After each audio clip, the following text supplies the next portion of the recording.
Bonjour à tous et bienvenue, vous regardez 6 minutes chrono, le rendez-vous quotidien de la rédaction de Lyon Capitale. Aujourd'hui nous accueillons Tiffany Joncourt, bonjour. Bonjour à vous. Vous êtes députée du Rassemblement National, parti dont vous êtes la déléguée départementale. Je voulais revenir avec vous sur l'actualité nationale. Votre parti n'a pas voté, enfin vos députés n'ont pas voté la motion de censure contre Michel Barnier, comme vous étiez engagé. En revanche, vous laissez planer un suspense sur peut-être le vote d'une autre motion de censure qui suivrait l'adoption du budget par un 49.3. Vous allez continuer longtemps à maintenir comme ça Michel Barnier dans une forme de sursis? En fait, ce n'est pas une forme de sursis, c'est-à-dire que nous avons été très clairs avec Michel Barnier, également avec l'ensemble des Français. C'est-à-dire que nous ne voulions pas censurer a priori, sans avoir aucune matière. Nous avons laissé le gouvernement le temps nécessaire, d'abord à Michel Barnier de faire son discours de politique générale, et ensuite le temps également de présenter un budget. Bon, maintenant, c'est pour ça qu'on n'a pas voté cette première motion de censure. Maintenant, on nous a présenté le budget. Alors, effectivement, il est très décevant. Qu'est-ce qui vous déçoit, vous, dans ce budget ? Plusieurs choses. Tout d'abord, on voit que plusieurs lignes rouges qu'on avait fixées ont été dépassées. On voit que... Lesquelles, par exemple ? Alors, en vrac, un petit peu, on n'a pas beaucoup de temps, mais l'éducation, on voit l'éducation est sacrifiée, 4000 postes d'enseignants qui vont être supprimés. On voit encore, c'est les classes populaires, les familles qui sont impactées avec une hausse des taxes, l'électricité, les carburants. Typiquement, sur nos retraités, on voit que les pensions ne vont pas être indexées sur l'inflation, donc encore, c'était une ligne rouge.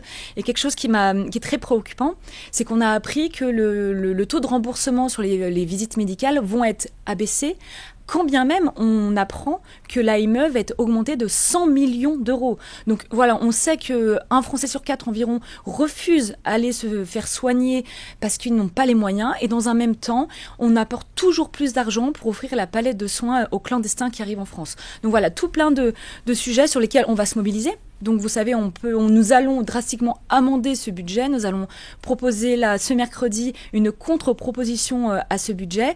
Mais effectivement, nous avions dit à Michel Barnier il fallait que nos électeurs, les 11 millions d'électeurs du Rassemblement National, soient respectés. Et nous voyons que dans ce budget, ce n'est pas le cas. Ce qui veut dire que si le budget, et on ne voit pas comment il peut être adopté autrement que par 49.3, si derrière une motion de censure venait à être déposée, à ce stade-là, vous la voteriez, vous feriez tomber le gouvernement? Nous refusons rien. Nous allons voir comment les débats se passent en hémicycle. Notre but, c'est que le maximum de nos propositions puissent être intégrées à ce budget. Notre seule boussole a toujours été l'intérêt de la France et des Français, et nous continuerons à travailler là-dedans. Donc ce n'est pas une opposition stérile. Nous ne voulons pas faire de la paralysie, comme nous l'avons vu l'année dernière avec le vote du budget, où nous avons vu que l'extrême gauche avait posé des milliers d'amendements pour empêcher le dialogue. C'est pas du tout là notre opposition. Nous voulons être une opposition constructible. Donc c'est pour ça que nous allons amender, on va proposer des changements dans ce budget pour qu'il puisse répondre au mieux aux intérêts des Français. Pour l'instant, ils vous ont quand même, Michel Barnier et son gouvernement, ils vous envoient certains gages. Il a été annoncé une nouvelle loi immigration dans les mois à venir. Bruno Retailleau envoie plutôt des signaux à votre électorat, peut-être plus à votre électorat qu'à vous. Pour l'instant, le compte n'y est pas ? Écoutez, pour le moment, on voit que des paroles. Encore une fois, oui, si on écoute le discours de politique générale que Michel Barnier nous a fait, il nous a dit qu'il ne toucherait pas la loi immigration.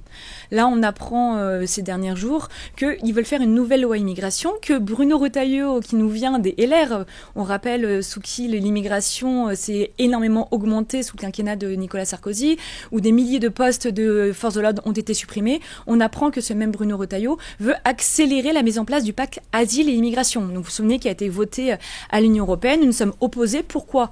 Parce que ce pacte asile et migration n'est pas là pour réduire l'immigration, mais au contraire, pour organiser la submersion migratoire et installer les migrants dans nos campagnes et dans nos villes et villages. C'est bien ça qu'on veut faire comprendre aux Français, c'est que derrière des belles paroles, c'est pas du tout une réduction de l'immigration, c'est toujours plus de régularisation et d'installation de migrants en France.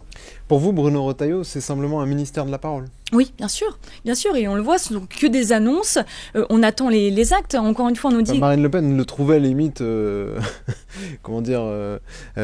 un peu trop outrancier dans ses propos quand il remettait en question l'état de droit notamment. On voit typiquement que là... Vous lui reprochez à la fois d'être trop et pas assez. Non, c'est pas du tout ça, c'est qu'en fait c'est de la parole, parce qu'il nous dit qu'ils veulent réduire la régularisation des clandestins. Donc encore une fois, c'est une demi-mesure, nous ne voulons pas réduire la régulation. On ne veut plus de régularisation. Donc encore une fois, c'est faire des fausses promesses aux Français alors qu'on sait très bien qu'il ne va pas les tenir.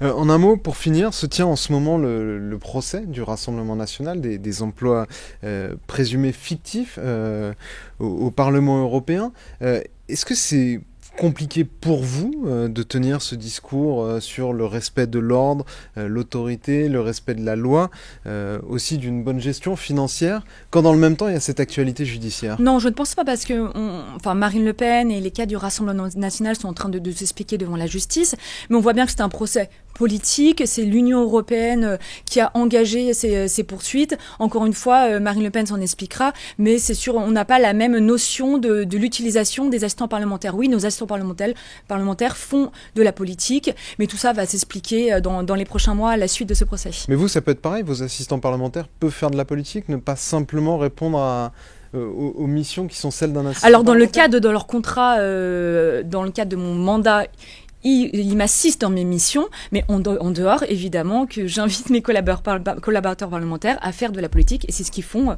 pendant leur temps libre, évidemment.